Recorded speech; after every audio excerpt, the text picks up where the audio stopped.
Bonjour la famille, j'espère que vous vous portez bien.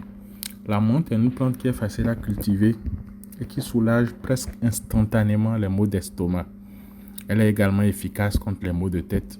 On peut l'utiliser en infusion, en cataplasme, la mâcher crue ou l'ajouter aux aliments. Chez nous, le bissap y est souvent associé. L'huile essentielle de menthe est excellente pour améliorer l'humeur ou donner un regain d'énergie. Certaines personnes aiment en déposer une ou deux gouttes sur leur oreiller le soir pour qu'elles agissent pendant leur sommeil. Personnellement, j'ai fait l'expérience de cristaux de menthe dans un diffuseur de senteur ainsi que celle de gouttes d'huile essentielle dans un diffuseur thermique. Dans les deux cas, j'ai dormi comme un bébé. En cataplasme, la menthe possède des propriétés anti-inflammatoires qui apaisent les irritations cutanées ainsi que les piqûres d'insectes en général. Elle entre souvent dans la composition des répulsifs naturels contre les insectes.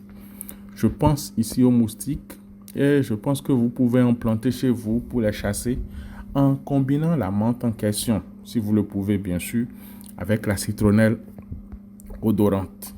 Vous pouvez aussi l'utiliser en encens ou diffuser l'essence à l'aide d'un diffuseur. Cela va de soi. La menthe soulage aussi les allergies car elle inhibe la libération d'histamine, responsable du nez qui coule et d'autres symptômes du rhume de foin et autres réactions allergiques. Personnellement, dans ce cas, je le combine avec le Kalanchoe crenata et j'en fais un sirop que j'ai nommé Calmante. Lisez Kalmenth. Pour les allergies respiratoires et cutanées, toutes les allergies en fait, plus ou moins. Vous connaissez probablement la menthe grâce à sa présence dans la plupart des dentifrices. Ce n'est pas seulement pour rendre la laine fraîche. Le menthol que contient la menthe agit comme un antimicrobien, tuant les germes responsables de la mauvaise haleine et des caries. Voilà, vous en savez autant que moi. Qu'allez-vous en faire?